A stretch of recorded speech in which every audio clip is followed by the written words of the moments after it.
नमस्कार मु मधु आपण मानकु मो चैनल को स्वागत करुछि। आज मु आपण मानकु ओडिया परंपरार छेना खीरी बनाई देखैबी जहाँकि अति सहजरे अति स्वादिया लगी थाए।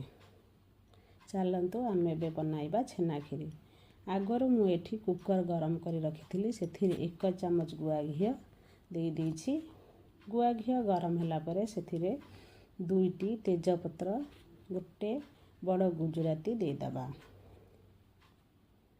तापरे एठी 1 गिना चाउल धोई करी कुकर रे देई भल भाबरे भाजी नबा। चाउल टिके भाजी हो गला परे सेथिरे आमे एबे लूण देदबा। लूण दे चाउल आउ टिके भल भाबरे भाजी नबा। देखंतु चाउल एबे भाजी हो गलानी भल भाबे। सेथिरे आमे एबे पानी ऐड कर दबा। 1 गिना चाउल रे मु एठी 2 गिना पानी सिझिबा पई दे देबी। देखंतु 2 गिना पानी दे देछि। एबे कुकर र ढांकुणी बंद कर नेबा।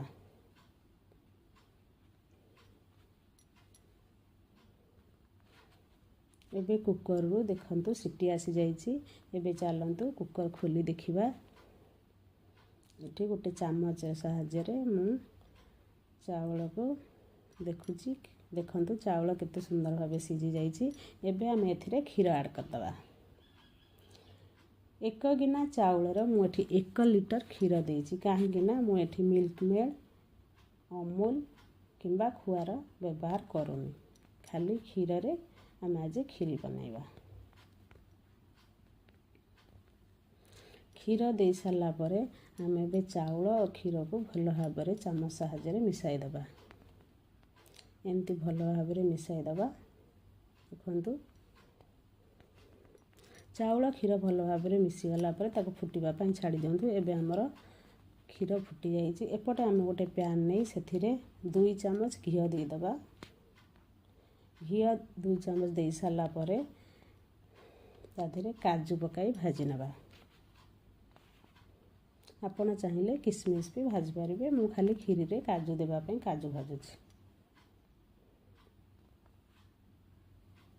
काजू एबे भाजी हो जाइछि। एबे आपको हम एक पात्र को काढी नबा। काजू काढी सारला परे आमे सेई घी रे छेना को पकाई भाजी नबा। देखंतु मु प्रथम रो छेना पकाई सारिछि।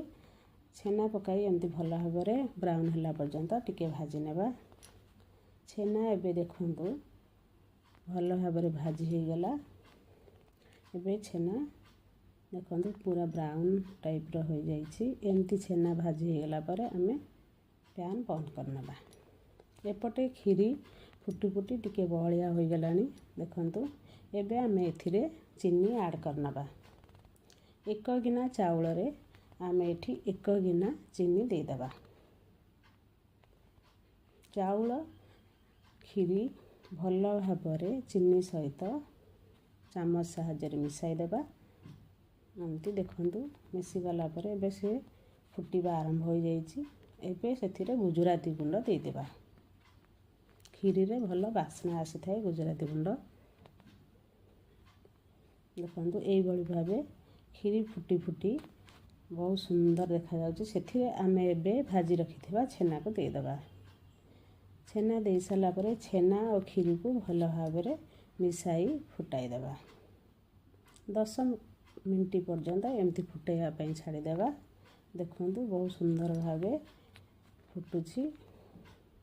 एबे आमे सेतरे भाजी रखिथिबा काजू को ऐड कर दबा।